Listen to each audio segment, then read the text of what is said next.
Hi, everyone. Welcome to the 10th episode. It's a mini anniversary of our interview series on how do you make 2021 count for the business you love.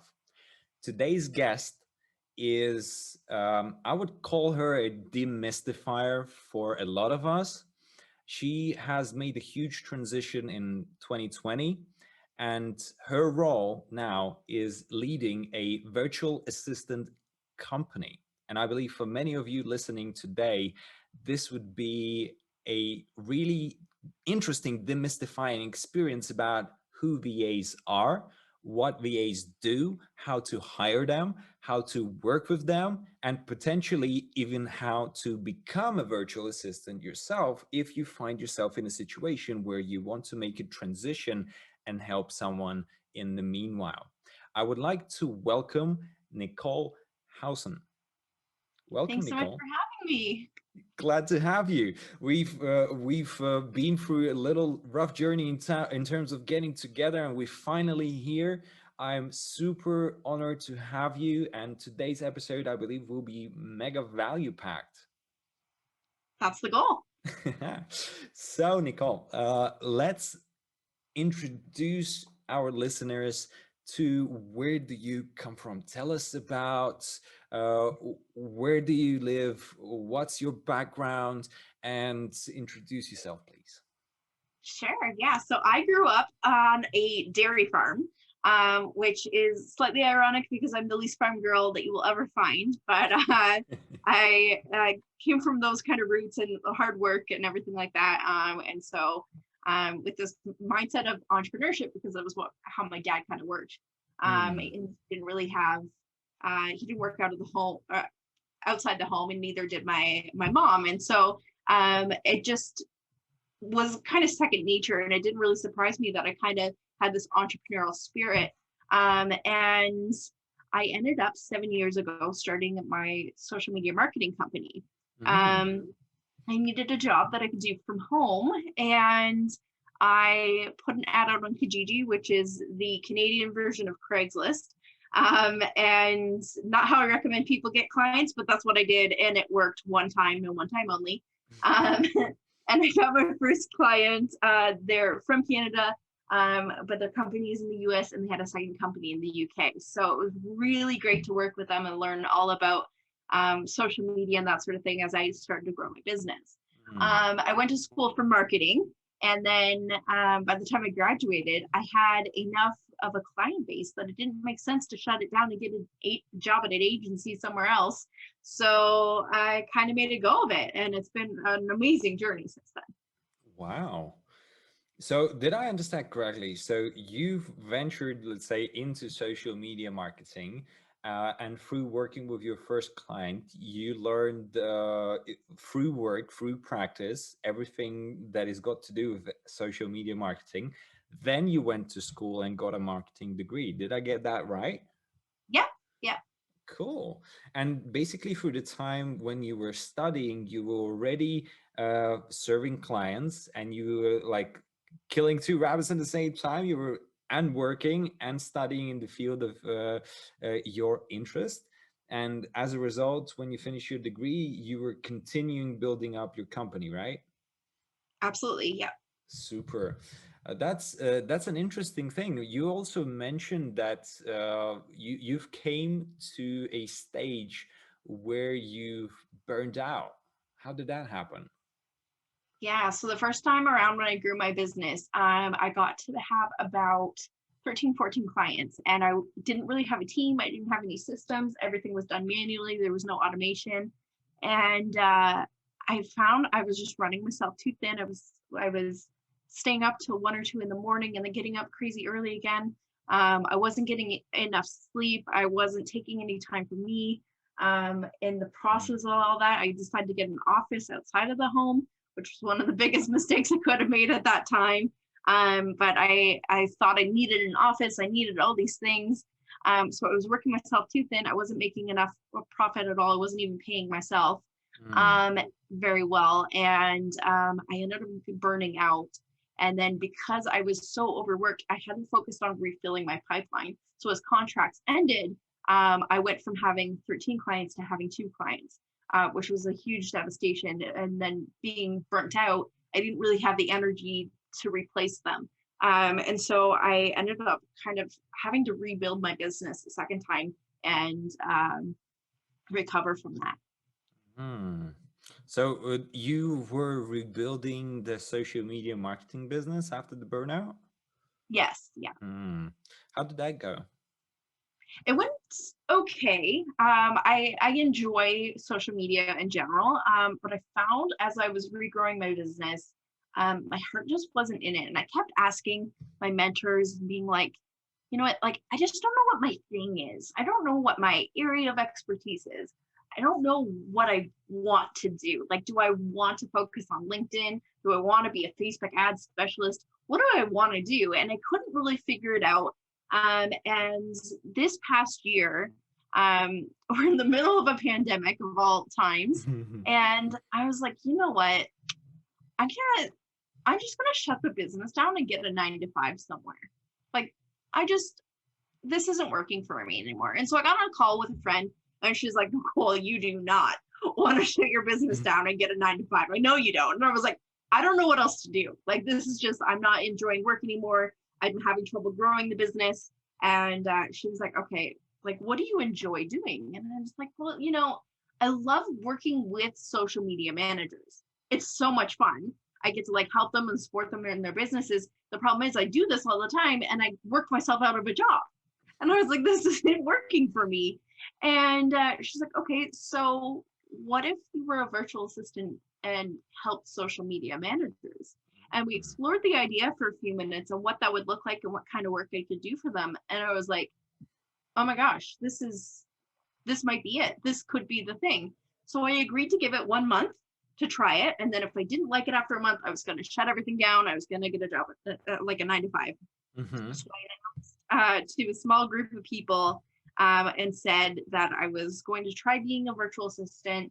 And if they knew anybody to let me know. And over the course of a week and a half or 2 weeks, I had 10 new clients.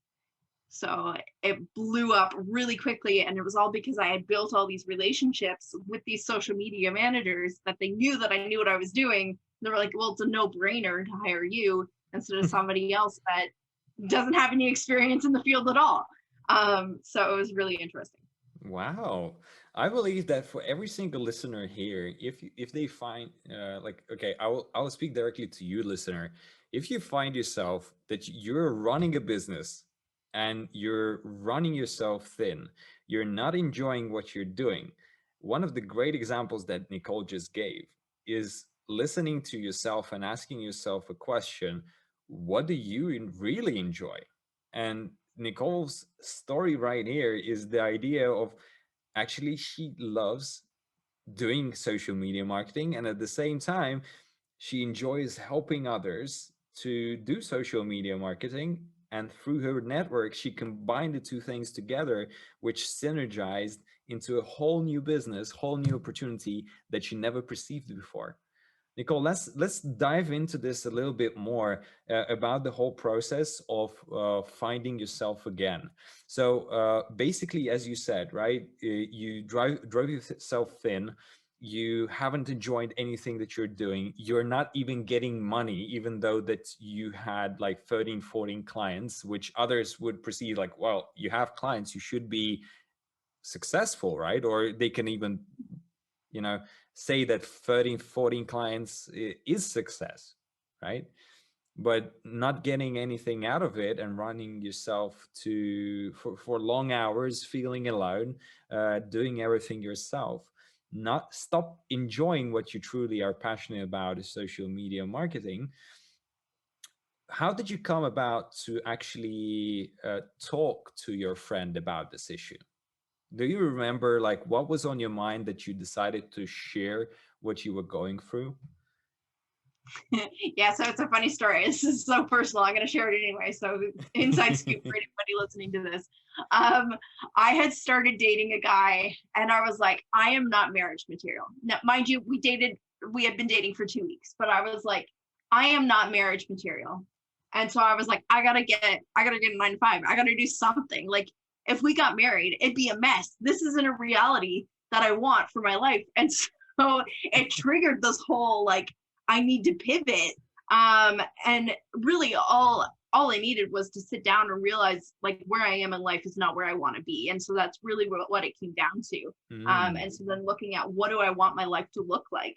I had, like, built out, like, this is what I want to do for 2020, and these are the type of people I want to work with. But I found I was trying to force myself into a mold that I didn't really enjoy in the first place. So I wasn't being successful because my heart wasn't in it.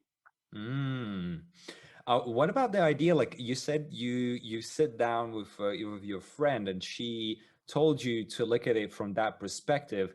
So before she mentioned it, you haven't had such kind of thoughts of going and supporting those people as a business? Yeah, like, I provide lots of value for people. I'm a community manager in a group where we help social media managers. So I'm super active in the community helping other social media managers. It just didn't occur to me at all that I could offer my services to people doing social media, and then be able to help them in that way. I believe for everyone listening, there's a second important idea, that new ideas, new perspectives into what is possible in life, in many cases, come from interaction with other people. Some are, let's say, fortunate enough, just like you, Nichole, that you had a friend who was able to productively look at what you're doing, understand it, and direct your attention to an opportunity. But for others who don't have such close friends with whom you can open up, you can actually go to a coach who will be for you, that person who would listen and ask you additional questions and provide you with new perspectives on what is possible. And your story, Nichole, is a wonderful example where you were in a situation where you do not understand where you are and what is possible, but you have an inner calling that I need to pivot. I need to do something new. And through that interaction with your friend, you got that simple idea of like, wow, I am doing that already, and I can try it out. And you gave it a shot. That's another big thing, that it's not just like, oh, that's an interesting agenda. You actually told yourself that you even set yourself a time frame, which I super love. The idea that you're not saying that I'm diving into this forever and I don't know how it works or whatnot. You say you gave yourself a month to see how it goes, and you had an different option after that, like to go 9 to 5 if it doesn't work out. So you always provided yourself with different options of what is possible, and that gave you a mental actually, I want to ask you this question. Did it provide you with or in other words, what did that decision provide to you in terms of actually taking up that challenge? Like when you told yourself, like, a month, let's try it, what did that enable you to feel? I was so relieved. I had a game plan. I knew, like, this isn't a forever thing. I kept feeling like I was climbing this mountain and never getting to the top. And so to realize I only have to get to, like, halfway up the mountain and then I can stop if I don't want to go any further. I was like, oh, okay, like this is doable. I can totally do this for 1 month. That's like 30 days. I can do this. You can do anything for 30 days, right? So Wonderful. I was like, let's give it a go. And then if I hate it, it's totally fine because it's only 30 days. Super. And that summarizes into a wonderful opportunity that turned out for you into a prosperous business. And like taking into like balancing the ideas, like on one side, you were doing the social media management, you had 13, 14 clients, you were working long hours, you're doing it alone. And what is now? What's now your new reality? Say that last part again. Sorry, I cut you off. What is your new reality? So now I've got a team of 8 people. We work on 26 plus different accounts for our clients. We're hitting 11K months, and I'm actually being able to pay myself out of my business, which is something that I haven't been able to do in a long time. I went from not being able to make a car payment to being debt free, and in the last 4 months. Wow. And that's like 11K that needs to be distributed in between all of your team, or is that 11K for you specifically? That's our revenue. Revenue. Cool, cool. And in your process, do you hire all that team, or are they like outsourced as well, like contractors? Yeah, so they're independent contractors, all of them. Some of them are interns, and then some of them are paid. Most of our team has, they started off as an intern first, and then as they learned our business and they proved themselves, we just offered them a paid position, and moved them up from there. So it's kind of how we do our hiring at this point. Just we know they work with the team and they've proven themselves. So it's been interesting. We have made a few hires that are outside of that scope, but for the most part, it's people that have already proven themselves to us. If not, we have them do like a trial project first to make sure that what they're doing works. And I've had people do it, and I'm like, oh, you know what? I'm not going to ask you to do anything else. And there's no hard feelings because I just tell them I want to do a trial project, and I'll pay you for it, but let's do a trial project first and see how it goes. How did it feel like going from working alone with such a load of clients and transitioning into where you have already a team built up? How different does it feel, and what did it take for you to make that transition, like in you, like in your emotions, in your mindset? It's hard to kind of hand things off. For the most part, like now we have such a great team and everybody works and does their part, and then I approve things for clients and that sort of thing. So I'm a lot more hands off. But like when I first started, it was really hard to be like, okay, I need you to do this, and then not touch it. Because I'd be like, can you do this? And then I would start to do it. I'm like, oh my gosh, just let them do their jobs. But I wanted to control it because I had for so long. So learning like where my place was is not doing that anymore. And it's more communication between the clients and our team and that sort of thing has been really interesting. But I thrive now that I'm in my area of expertise. All right. And like handing out and getting those first contractors in, do you remember when you hired the first contractor? What was it like? It was a little bit scary. I knew I needed her. She had been an intern for a little bit, but it wasn't a small hire. It was I need you for 20 hours a week, and then 3 weeks later I need you for 40 hours a week. So it was really fast. And to be able to say now I have somebody that works 40 hours a week for me, it still doesn't seem real. But we love her. She's amazing. She does all the things we need her for. So it's been really beneficial. But it was definitely scary, and especially when you get the first invoice. And I mean, I'm super excited to pay her every time because I know it's worth it. And so it's not about that, but the first time I got that invoice, I was like, all right, like I have to let this go. Like if I'm going to hire her to do this, it's hers now. I have to step back. And so it was really forcing me to go back to my area of expertise and take my hands off of everything else. And in the process, you've mentioned a really important thing here, that now hiring a person, you understand that they're doing the majority of the work, and you have to pay them first before you pay yourself. Now, where do you find yourself in the business now in terms of what is your role compared to what it was when you were working alone? So when I was doing everything by myself, I was doing everything. So I was invoicing, I was doing emails with clients, I was creating the content, writing the copy, scheduling everything, handling the management of comments and messages, everything was in my plate. I was doing my own Mm-hmm. bookkeeping.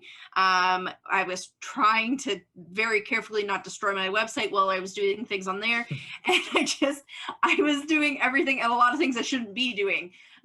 So when I finally was like, all right, it's time to build a team, like I hired somebody who takes care of my website now. I don't upload blogs to myself. He does it. Like he builds things out on my site when I need them.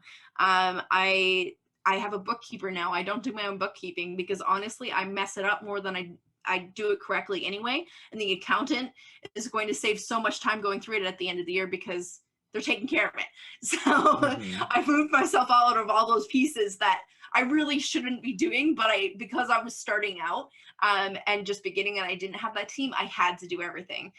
So now all the stuff that's mindless, easy, like scheduling stuff for clients, it's just time consuming. It doesn't require really very much skill once you know how to do it.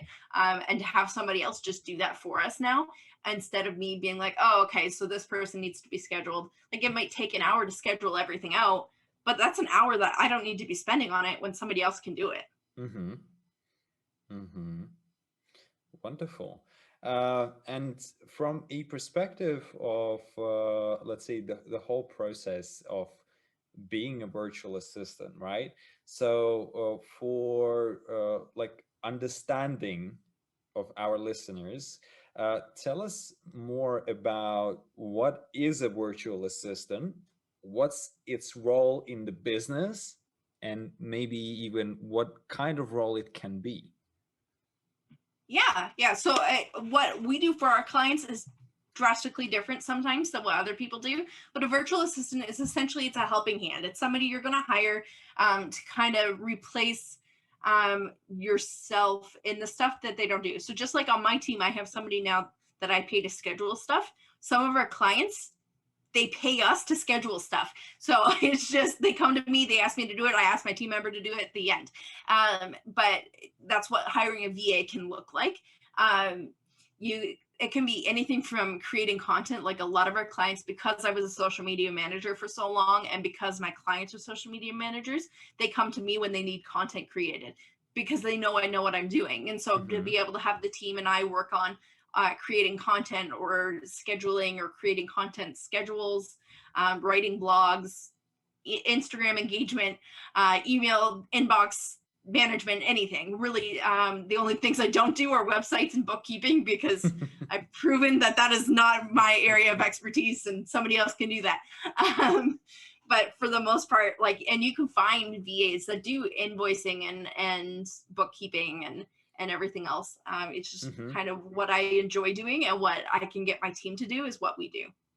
I believe that many listeners now, including myself, have a question about privacy as well as access to information. Can you tell us more about how does the VA business handle that kind of question? Yeah. So we have NDAs and confidentiality agreements. So all of our teams sign contracts, and all of our clients sign contracts. And so it just covers everybody. So the team can't talk about our client stuff to other people. And then we don't share our clients' information with anybody else. So it makes it hard sometimes when people are like, oh, can I see like work that you've done in the past? And you have to be like, no, no, I can't actually show you that. That's privileged. But it has been really great, and I can reach out to my clients. I have such good relationships with them that I have video testimonials from half of them, and written testimonials from people. And we've proved we can do it. And we have people speaking on behalf of us. But yeah, you're definitely covered that way, especially with like inbox management and that sort of thing. That's really private information sometimes, so you want to make sure that you're covered and everybody's covered in that situation. So if I'm not mistaken, so you have a team that is spread around the country and potentially around the world, right? Around the world, yep. And how do you manage to, let's say, upkeep that agreement between like an NDA and not sharing info and so forth? Like, what is it built upon? So we have, yeah, that's a fun question. I'm not a lawyer, so I don't know that I'm qualified to answer this question. I just know that what we've done is what we can do to kind of cover it. Stuff that with clients that if they're really concerned about their privacy, I tend to do it for them. And I don't outsource those things, just so that way they're dealing with me and not my entire team. So they know if somebody's in your inbox, it's me and not some random person you've never met. So we look at what the client really needs. And then if somebody is working on your account, I let all my clients know that we have a team, but if somebody else is going to be doing something for them, I just let them know. If it's something that I think they might be concerned about somebody else doing. Yeah, got you.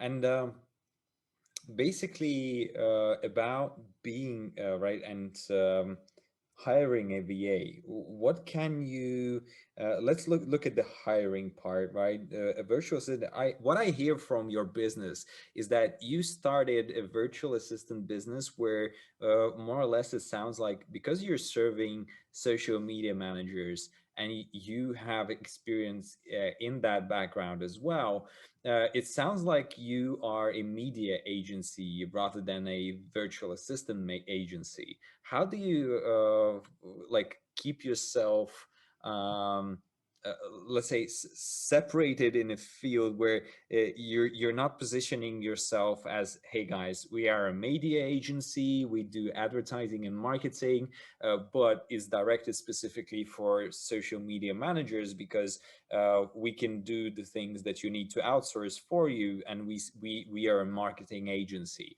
Why did you choose to be a VA instead?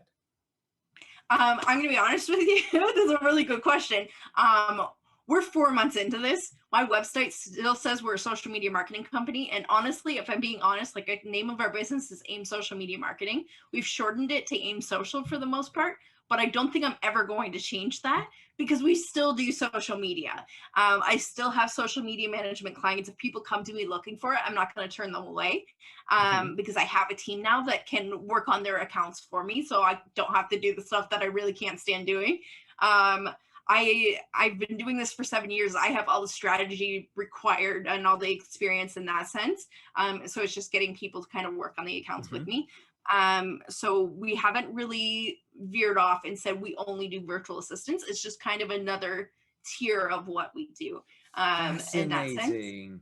Yeah, Yeah. that totally makes sense. And I believe that every single listener who is with us now, you could actually, from here, take out a wonderful idea that pivoting doesn't mean that you have to give up what you're doing.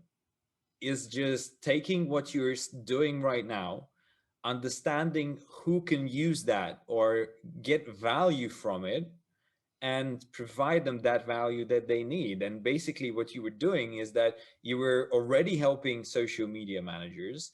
You had a social media management company, and you've through the help of your friend got the awareness that you can actually do the thing where you combine the two things together, and you provide assistance to the social media managers that you were helping anyway, but just now you're getting money for that as well. Exactly. Yeah. And now you're making even more money than you used to when you were just doing social media management. Exactly. Fascinating. That's interesting. I wonder, for other industries that are out there, specifically service based. That would be interesting to know. I would like to ask all the listeners who are listening to this, go to comments on any platform that you're listening on, or for example, go to Facebook to Life Origami Podcast with Alen Leit page. Find the episode with me and Nichole and share how do you see in 2021 you can add more value to people in your industry, in the same profession as you. What kind of value can you provide to them? As Nichole's example, she's been a social media manager that understood that other social media managers need help and started helping them with the same thing she's helping clients. And now she's making more money and creating new revenue streams and build a team that is actually helping her to do that. So sharing comments, if you can, maybe even share in YouTube. Uh, what do you see in your profession if you're a service provider? How can you help other people in the same industry as you, providing the same services as you're providing? How you can help them and create value for them and get paid to do that? That's an interesting question. I would love to hear Hmm. that. So diving back into the questions, um, tell us, Nichole, how do you manage to run a company with 8 employees, working it yourself as well, and at the same time balance your relationships with your family, with the business itself, and taking care of yourself? Yeah, so I have some serious boundaries that I've set up for myself. For example, I don't work past 6 p.m. I'm really stubborn about that. Like 6 p.m. comes and sorry, you're out of luck until tomorrow morning. So I'm really cautious about what time I'm working. I don't schedule meetings before 10 a.m. ever, Mm. because there is no reason anybody should be talking to me before I've had at least one cup of coffee. Um, and I'm not my best self. So I Hmm. really focus on making sure that I am my best self for my clients and the people that I'm working with. Um, it's setting boundaries in every area of my life, but knowing like, okay, from this time to this time I'm working and I'm unavailable. Um, that sort of thing Super. is all That's really. that's actually powerful. Can you tell us, was it always like that? No, definitely not. Wasn't until about 2 years ago that I started with the 6 p.m. cutoff time. And then just over time, kind of more boundaries have come into place from there. But What inspired you? I ended up having, so I have some mental health concerns. And so I had a bit of a breakdown. And I was like, you know what, I got to do something to protect my business and myself. Hmm. And so one of the commitments that I made when I was doing my recovery was that I wouldn't work past 6 p.m. anymore. Wow, powerful. And how did you manage to do that? Was it as simple like you decided and you did it, or did you had a transition into it? It was a decided, and then that was it. It's hard some days. And if I'm being honest, there are days that I mess up and I'll be like, oh, I'm just gonna real quick just check my email. And it's like 9:30 at night and I'm just getting into bed and I'm like, why did I do that to myself? I always regret it, but I'm still like, that's just how I am. But like I know, like if I get an email at 9:30 at night, you know, it's there until the morning. I'm not going to respond to it. So I try not to even look. Hmm. Um, and I try to unplug as much as I can that way. Um, Mm, okay. How do you separate your business environment, right? Business number, chats, resources, and your private life? I'm sorry, can you repeat that? I was asking, like, how do you manage to, let's say, unplugging is one thing, Mhm. but do you separate your work environment, like online work environment, and your private work environment so that they don't interfere with each other? So because I work in social media, that's super difficult to do. Because social media is work and vice versa. So I try to make sure that if I am on social media, it's for fun after 6 p.m. So I Mhm. tend to like, I'll scroll through TikTok. That's probably my biggest thing that I'll do, or I'll watch Instagram stories. But for the most part, like even Facebook, I avoid Facebook after 6 p.m. because usually it's people tagging me in things that I have to actually deal with. And I always open it and I'm like, oh, why did I do that? Now I have to remember to go look for it tomorrow morning. Mm, So I try to avoid social media in that sense. And I try mhm, to focus on doing other things with family or friends in the evenings when I mhm. can. Do you separate, like maybe you have a separate number or something for business, or separate chat for business, so that to keep the message flow separate in between your private life and after 6 and before 6? So all of my clients, we communicate through Slack. So my Facebook Messenger is not used for clients, which makes it really easy, because then when I see a notification, for the most part, it's not work related, or it's somebody reaching out to me and I direct them to our website. So for the most part, my Facebook Messenger communications aren't they're not they are, some of them are work related, but they're very rarely the conversation stays there. It goes through email or somewhere else. And so I do kind of keep those things separate, and that's one of the things with my clients. So we have a clear rule that, like, you can message me through Slack, you can message me via email, or in our Trello boards, but that's it. I don't respond to messages through Instagram or Facebook or anywhere else, because I've had that before, where clients are messaging me on Instagram and I'm like, oh no, like, this is my safe place. Like, that's exactly what I wanted to find out. Like, do you have a private safe place where you keep it only like personal related? Yeah, so that in terms of personal, anything online is public.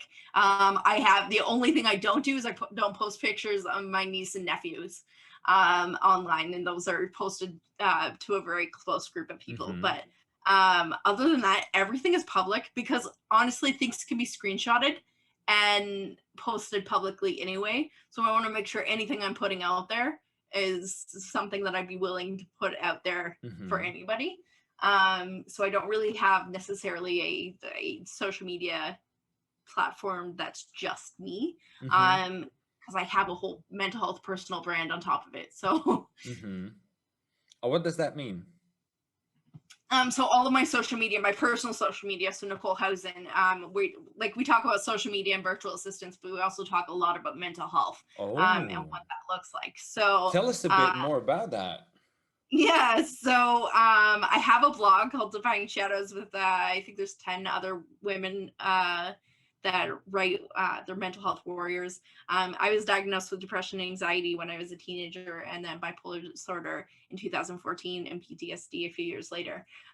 So I've got a whole mixture of mental health concerns, and so I was like, you know what, if I gotta live it, I'm gonna make sure somebody else gets something from it.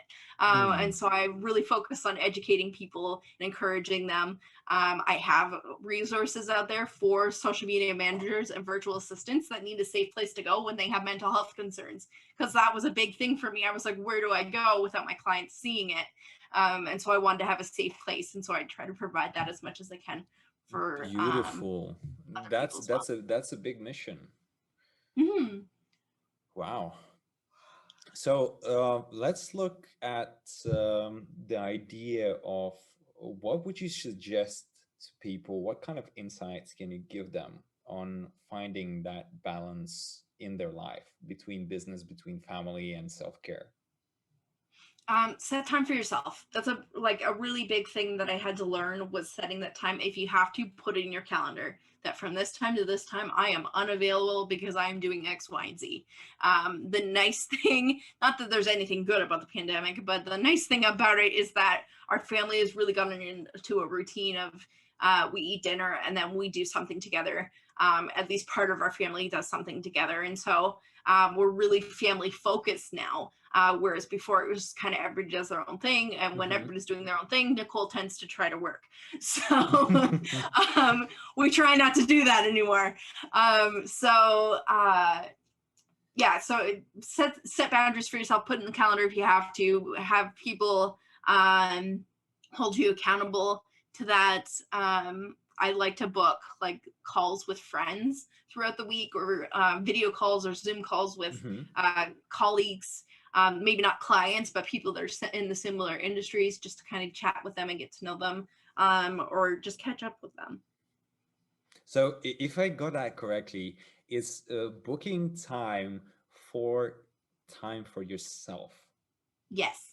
And I believe for many listeners, we're used to doing like booking time for business, booking time for work, booking time for business related activities, and actually blocking out time to, let's say, be alone or work on hobbies isn't something that is practiced a lot. But as Nichole said, I 100% back it. The idea that setting out time to be with yourself, to take care of yourself, to be with your family, and especially like more and more I hear like scheduling time with your significant other, with your family, like creating rituals that you follow through together, like on certain dates, like have a pizza Friday or whatnot, right? So scheduling time for what's important for you in life is one of the great advice you can give. Thank you, Nichole, for sharing as well. Yeah, of course. So let's look at the idea of making decisions and setting those priorities. As you said, you have a really strict schedule from 10 to 6. That's fully work related activities. After 6, you just go offline and spend time of what is important for your life rather than for your business. And Mhm. how do you make decisions and set priorities to, let's say, be on time and be with the right people at the right time? Yeah, so if it's in my calendar, it gets done. If it's not, and it's not written in my to-do list, then it probably won't happen. That's that's kind of how I'm organized. Like for example, today I was supposed to have a call today, and I missed the first half of it because I didn't put it in my calendar.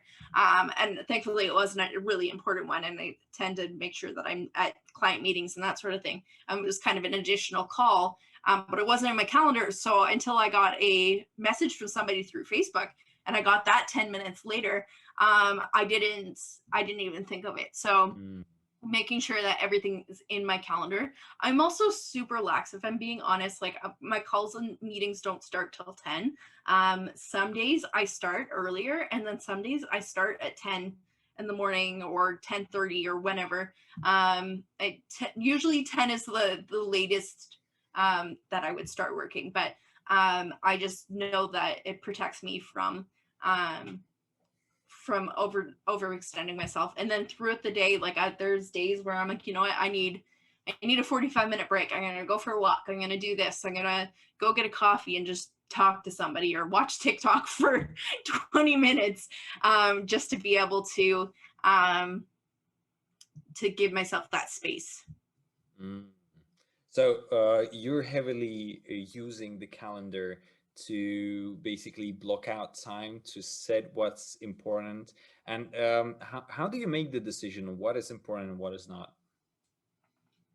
If it's client related, then it's important. If it's business related, and it's going to move the needle, then it's important. If it's going to help me in my mental health, then it's important. If it's not, then if I have time, fantastic. If I don't, well, then it's just not going to happen. And so I have had to learn how to say no to good things, that I just like, you know, it doesn't fit into my mission. I've had to pass up on being panels, which a year ago I would have been like, oh my gosh, that's all I ever wanted to be, was on this panel with all these amazing people.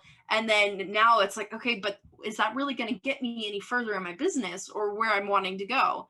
No. So I'm going to have to say no. I'm going to have to pass. And so it's just really lining everything up and looking at where does this line up with my vision of where I want to be next year. Mm.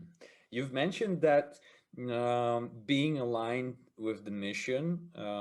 Let's look at the idea. Like, do you have an ideal life scenario, or how far ahead do you plan? So I have every year, right about this time, I sit down, I write up my goals for the next year, what I'd like to do. I'm not not huge in the whole New Year's resolution. I tend to make like a year-long goal. So like this past year, I wanted to go gluten-free because I know that I'm gluten intolerant, but you know, Mm. sometimes we're stubborn. So for 2020, I was like, I'm going gluten-free. And so on January 1st, I was like, no more gluten. And sure enough, I did actually uphold that. I had one cheat day like 2 weeks ago. Worst thing I've ever done. It was not worth it. So I was like, okay, awesome. But in terms of like different New Year's resolutions, I don't really focus on that so much as where do I want to be next year around this time? And then what do I have to do to get there? And so like last year I had my list all year, or this year rather, for 2020 up on my list, and watched as some things happened and some things didn't. Like I wanted to travel 3 times this year. Well, we didn't travel anywhere this year because our first trip was scheduled in March and we went into lockdown.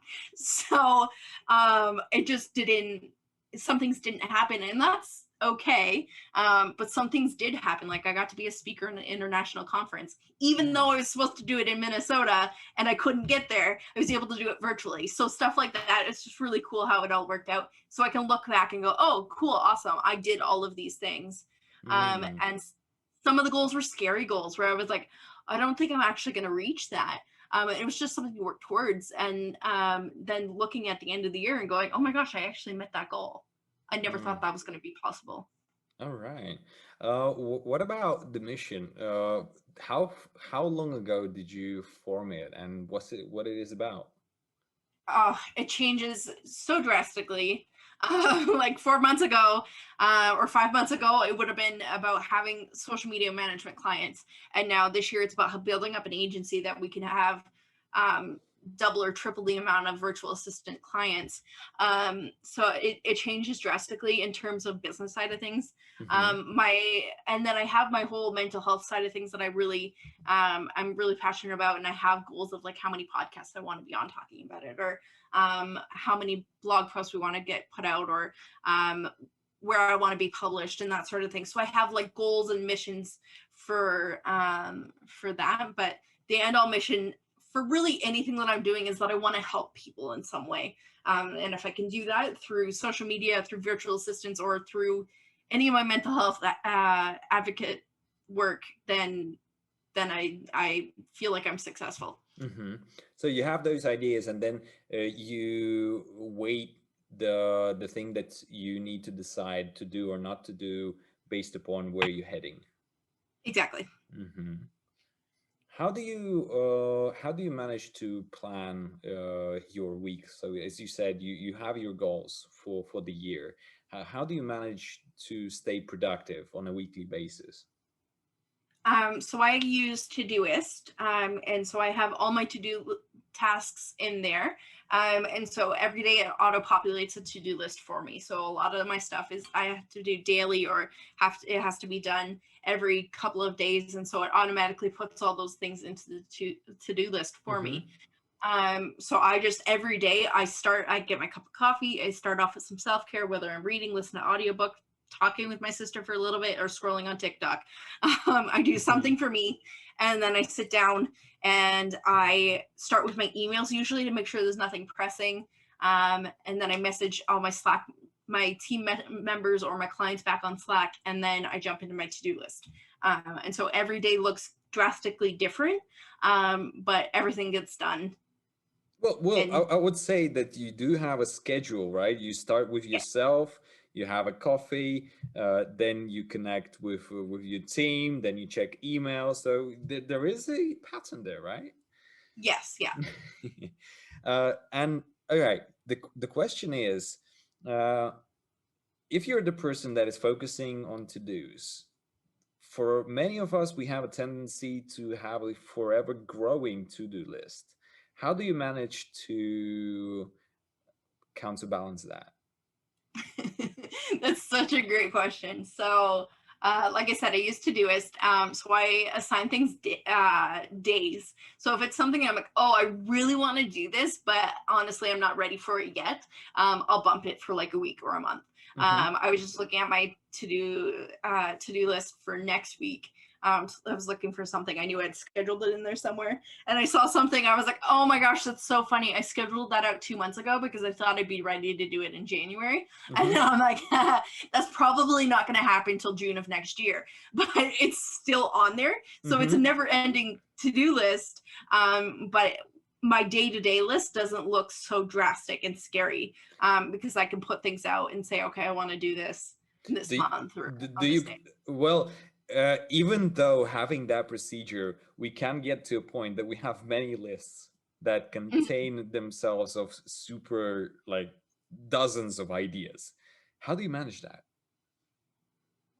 It comes back to like what works and what's going to get me further ahead.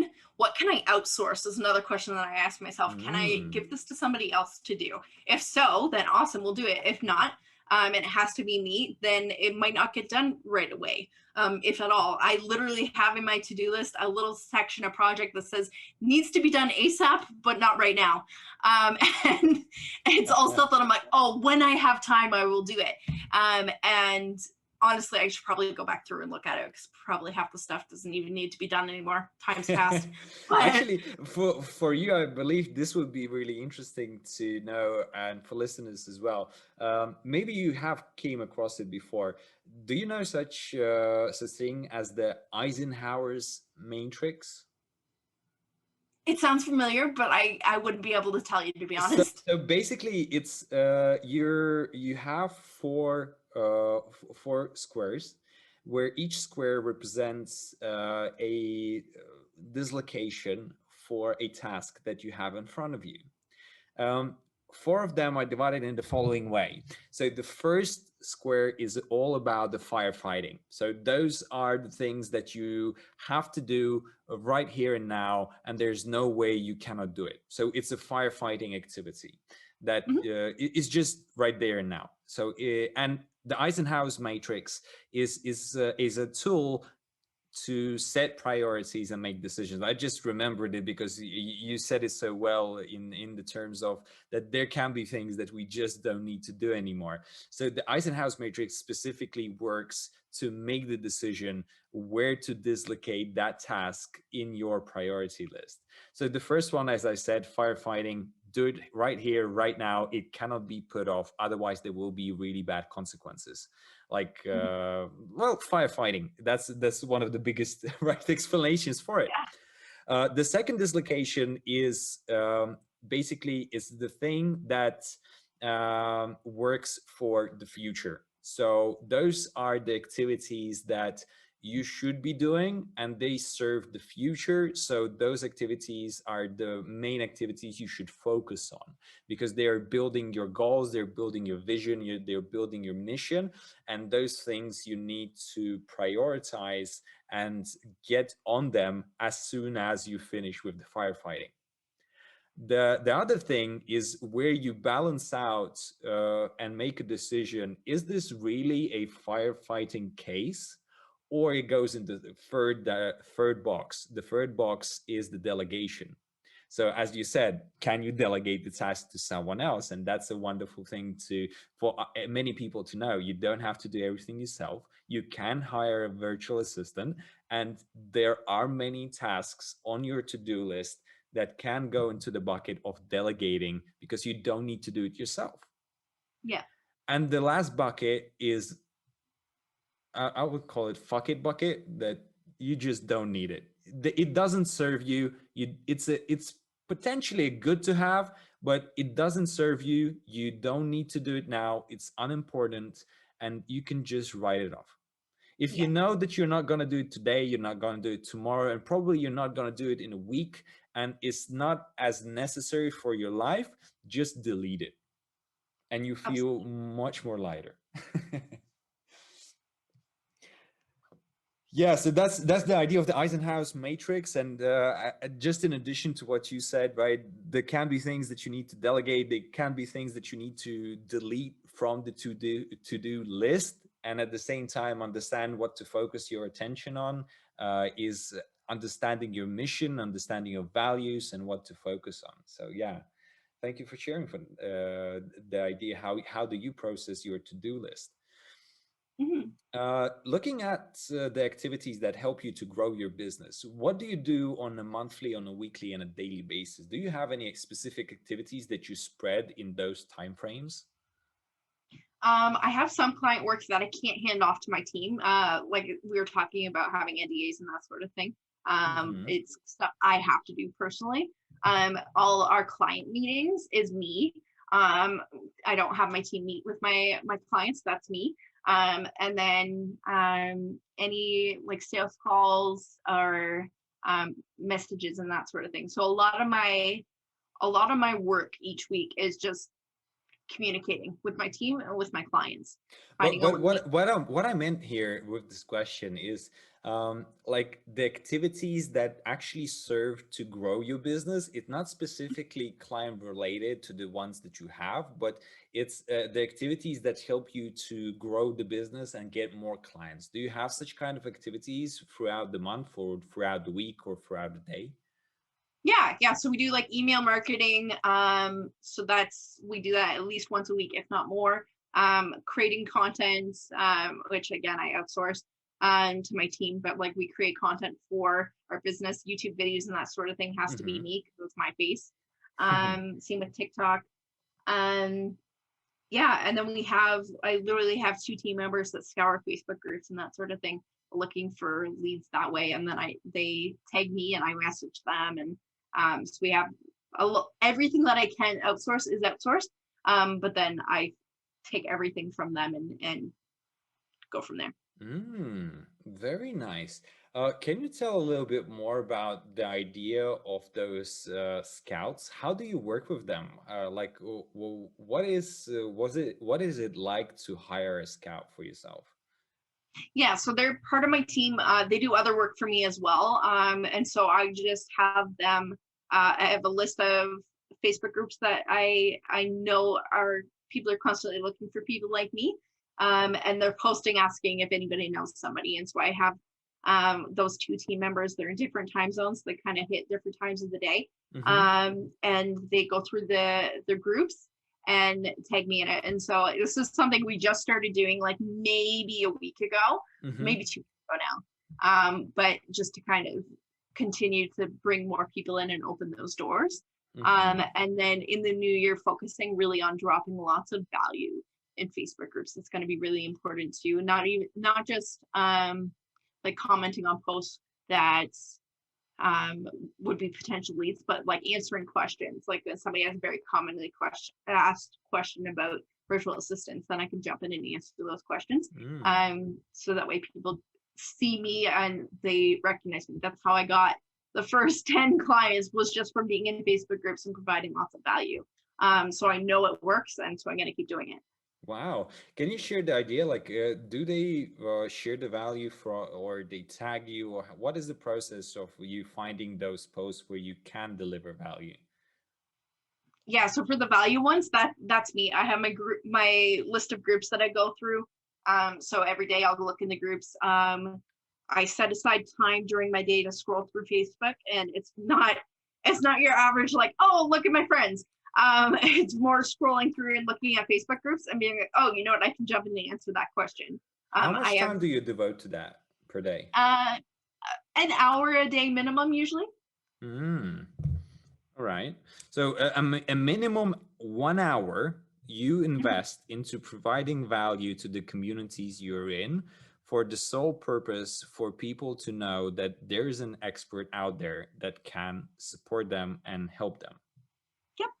Super. I believe that works for any industry, right? No matter who you are and what you do. That's a great strategy. And just the example of like you also, there are others whom I've interviewed. They're also saying the same thing, like be in the groups, provide value, and many provide value more than an hour a day. And just for all the listeners out there, remember, it's not about doing it once a week or doing it occasionally. This is work. This is the lead generation activity that needs to be done daily. And if you are a service provider, you have to communicate with your potential clients on a daily basis. And if you're not doing that, you're missing a lot of business. Like, for example, Nichole here is doing at least an hour of reach out and providing value. Can you give us like a number idea of how many posts do you manage to respond to per day per that hour, for example? Oh gosh, that's that's a really hard question to answer, because sometimes a question might take a minute and a half to respond to, and then other times it can turn into a conversation where I'm there for 10 minutes responding back and forth to comments throughout the day. So it really depends. But I go through 5 to 10 Facebook groups a day. That really helps, but usually there's at least one question in each of those groups that I have responded to. So 5 to 10 groups is, so you basically finish up when you're done with the groups, or how do you feel that it's, no, like you're done your part for the day? Yeah, so I scroll through and I look through like the recent posts that people have been posting, or the top posts that are in the group. And then when I start hitting old content again, then I usually stop, unless I haven't found any new content. And then I'll scroll back further and see if there's anything that I've missed. Got you. That's a good strategy. I believe that's something that every single person out there can implement now and provide a huge boost to 2021, because that's the exact thing that actually drive leads. Do you remember, well, like as you said, like the first 10 clients that you got into your business was through providing value? Do you remember what kind of content you created back then? It was all social media related, educating on social media. The interesting thing is, although business owners are looking for information on social media, a lot of them are just going to hire somebody else to do it. And it's the social media managers that are watching all the content that you put on YouTube about social media, because they're trying to learn how to do their jobs. That's how I learned the majority of my stuff. Like, I went to school for marketing. I didn't even take a social media marketing class. I was exempt from it. So it was great in the marketing sense of things, but it didn't help me with my business at all, for the online business part of it. So I learned everything through YouTube and articles and online courses and that sort of thing. Yeah. And basically, as you said, you said, right, that you've answered just simple questions. How did people reach out? How did they get to know that you're actually doing it? I just posted, I'm part of a mastermind. I posted in the mastermind and I said, hey, you guys, I've decided to do this. If you know anybody, let me know. And then I landed 10 clients that were in that mastermind. And then every time I had an opening, I was like, hey, I'm taking maybe 1-2 more clients if anybody knows anybody. And then they just kept filling up. So I finally hit a point where I think I've maxed out the amount of people I can take from that mastermind. So then just looking for other places, posting publicly on social media, and then continuing to engage in those groups where social media managers are, and offer to help them in any way that they can, and then friending them on Facebook. That's a great strategy. I believe that for many, this is one of the best sales techniques out there, where you don't sell to the person what you're doing, but you're actually asking them who do they know who can use that service. And in many cases, you will find out that either they know someone or they need it themselves. And that's a beautiful example. Nichole said you just found people who need it right away. Yeah. Cool. Looking at the idea of, I want to jump into the question about the surrounding, and you've mentioned that you're part of the mastermind, and how did that came about? How did you find out about masterminds, and what did masterminds bring into your life and business? Yeah, so my mentor, Rachel Peterson, she runs Social Media United, which is where I learned most of what I do for social media through. And her next level up is her Social Click. And so I joined the Social Click a year ago. And it's been really great coaching and support from her and from her team and all the other people in the mastermind, because we've got YouTube experts and LinkedIn experts and Facebook ad strategists and all these different people in that group. So everybody just kind of works together and offers value in that sort of way. What is the mastermind about? Like, what are the activities that you guys engage into there? So we have calls each week, like a coaching call and a training call. We have different challenges that are posted in there sometimes. Yeah, it varies what it looks like, but it's always providing lots of value. What did you, like you said, you were there for a year. What did you feel was the major thing that you got out of participating in masterminds? Not just like connecting with all those different people who could teach you their expertise. What else did you get from there? I discovered what my passion was through there. My friend that I talked to, she's from the social clique. She's Mm. actually a coach through the social clique. And I figured out what I wanted to do with my life and made sense of all of that. And I wouldn't have done that if I hadn't been in the clique. Wow, that's powerful. Right. So, looking into also the idea of the surrounding, having been on that journey, right, where you first were in a family environment where basically you had a family business and outgrowing it, starting your own company in a different thing. How did your surrounding influence your development and success and growth of business? I guess it was just a mindset thing. Like a lot of people, when they decide they want to start their own business, they have to face their parents and say, "Hey, I want to do this," and the parents were like, "Yeah, but when are you getting a real job?" And I kind of skipped that step because at least my dad understood. He's like, "Yeah, let's like do it. Like as long as you're making money, like as long as this is working for you, go for it." And so there wasn't really that having to like Hmm. explain what I like that I am actually going to make a business out of it. So it was kind of interesting that way. And I mean, I growing up on a farm, you learn how to work hard. You learn that everybody pitches in on all those core values that are really important to be a leader. Were instilled from a very young age, so I was able to kind of pull all that in together too. Oh, that's cool. It's did you have on your way some additional mentors or people who supported you, and how did you find them? Yeah. So I had a really great business advisor through a nonprofit locally. They help small businesses in the tech industry get started and up and running. And so right after my burnout, I worked with him and he helped me get set up with automations and that sort of thing. So that way I was not running around doing the exact same things every single day that there was no reason why I needed to be doing it. And so Mm. he helped me get set up with business systems and strategies and everything. So that way I was saving myself a lot of time and effort. Uh, Um, mm-hmm. so Can him and then Rachel Peterson has been my mentor for years. Cool. Can you tell us a little bit more about that opportunity that you seized for the local nonprofit? What's that about? So they reached out to me honestly.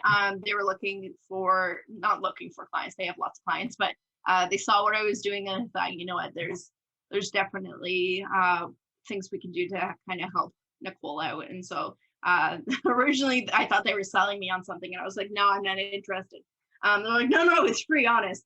So I ended up giving them a chance, and I was super skeptical. And then after meeting with them, I was like, oh, okay, actually, this is legit. This is actually really helpful. Mm. Um, Are there many other companies like that, or can others find that in their own like state, or do you know anything about that?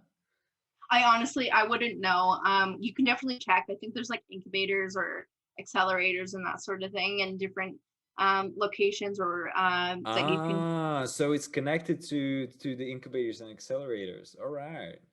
So for all this that don't know, there's a thing that is called an accelerator or incubator of the business. Incubator is where you can come in with an idea and they provide you support on how to make that idea a business. And an accelerator is when you have a functioning business, you already have sales and clients, and they help you to put systems in place to grow that business as well as get funding to scale it. So Mhm. that's the ideas of the incubators and the accelerators. Cool. Thank you for sharing. Yeah, of course. Um, Also, like talking in the direction of outsourcing within the business, right? You've mentioned about the first hire where you got her to do some things for 20 hours a week. How did you decide which things to outsource and which things to keep to yourself at first? All the stuff that I really hated doing, went on the list of what can I outsource. Uh, that was like the easiest way to kind of go through it. And then anything that like anybody could do, if I showed them how to do it, they could do it. If I could explain it to my mom, my dad, or my sister and be like, hey, can you do this? I'd have to pay them a whole lot of money for them to actually be willing to do it, but they'd be able to do it. And so that's, if I knew that I could hand that off to somebody else, then I was like, okay, that's what I can hand off first. Like I said to you, they were interns first. So I had them working on stuff ahead of time. And if they proved themselves through that, then I just turned it into a paid position. Where did you find those people to get started on an intern position? Facebook groups. Okay, so basically you've made that list of what you hate to do, what you don't want to do and need help with. You've went into Facebook groups, you shouted out that you're looking for interns, or what did you do? Yeah, put out saying I was looking for some interns, potential ability to get a paid position at the end, and then onboarded a few of them. So I onboarded, I think there was 8 interns total, and 2 of them turned into paid positions. And I really get to know them over it's a 2-month internship. They spend 8 hours a week. One of the ways that I narrowed it down this last time was I reached out to 3 people that I was thinking about potentially hiring, and I gave them the ability to work an extra 10 hours a week for paid position. And 2 of them just didn't take me up on it. And I was like, okay, they're not going to be my next hire, because if they can't work 18 hours a week, there's no way they're going to commit to 20. And so that was a really easy way to narrow down who I was actually going to hire next. Very interesting. So you had a process where 2 months internship, they dedicate to you 8 hours a week. So that's a summary of 32 hours a month, where they assist you, help you with things, get things done, show what they're capable of. And what did you look at as a result? Like, as you said, they're independent contractors. What are you looking at in terms of, a wage for them? Because you said they're all over the world. How do you make that decision, how much you're gonna pay that person if they're in different parts of the world? Yeah, so I usually ask them what their rates are and start there. At the beginning? Yeah. So if they have a website, I look at their website. I usually do a little background research. And then that helps me pick who I want to potentially hire as an internship too. If I know that I'm never going to be able to afford them, then I don't waste their time with an internship, because they're never going to get that paid position, right? Or at least not right now. So I kind of look at the rates ahead of time. I have standard rates for specific level of virtual assistant from there, but. And they go on to, like, are you searching specifically for VAs, or are you looking for people from different backgrounds or specific like niche skills? Social media managers and virtual assistants. A lot of our VAs are also social media managers. Cool. What do you believe for an entrepreneur or solopreneur who's out there? Who should be the first hire? Should it be a VA or someone else? That really depends on what you need. I think a VA is really one of the easiest things to hire, because they can do a multitude of different things. But look at what's absorbing the most of your time, what's taking the most amount of time out of your day, that you shouldn't be spending your time on. If that is social media, and you need a full presence, then maybe looking at hiring a social media manager. Or if you just need a little bit of support in social media, but you also need a lot of help in administration, then maybe a VA is the better thing. I mean, I'm a little bit biased because I want everybody to hire a virtual assistant, so that'll help me.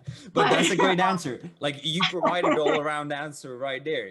Look at what is actually draining your time, what you need to outsource, what you hate to do, and based upon that thing, hire a person that will satisfy that need.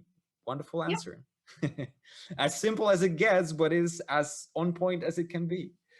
Hmm. So let's cover one more important question. You've mentioned that you've set yourself a lot of strict boundaries, and this helps you to take care of yourself, and this helps you to maintain your mental health. I want to combine those two things together, and I would love to hear your perspective on self-care and mental health. How do you sustain that, and what helps you?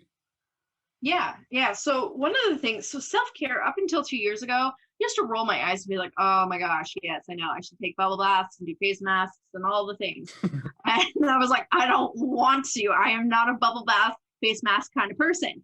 And it doesn't sound relaxing. So I was like, like this whole self-care thing is overrated until I was like, hey, like what what's the definition of self-care? Who says it has to be a bubble bath? So for Mm. me, self-care is starting the morning with coffee and reading a book or listening to an audiobook or talking to my sister. Very simple. So self-care can be anything. Sometimes self-care is going for a walk. Sometimes it's just saying, you know what, I'm gonna set a timer and scroll through Instagram for 20 minutes. My Hmm. self-care a lot of times doesn't look like social media because that's where my life is, my job, but it can be. So really figure out what self-care looks like for you and what makes you relaxed and recharged. If it's doing that, then it can be self-care. Wonderful answer once again. Looking into the perspective of mental health, as you said, you had several mental health concerns as well in your life. What helps you to uh, kind of support your mental health? Do you have any rituals, or do you practice something on a ongoing basis to support you? So in terms of mental health, I mean, I'm a firm believer that a combination of there's nothing wrong with taking medication, there's nothing wrong with therapy. So I utilize both. I do a lot of reading about self-care and self-development books and that sort of thing. I have my favorite people to kind of follow on social media that are mental health related. Um, so I can't say that there's anything. I People have told me to try meditation, and maybe in 2 years from now I'll stop rolling my eyes at that and I'll be like, oh my gosh, this is the best thing ever, and I don't know why I never did it. Which is probably what's going to happen. But for now, meditation is not something that's on my list of things that I do. Mhm. But it can be for somebody else. Mhm.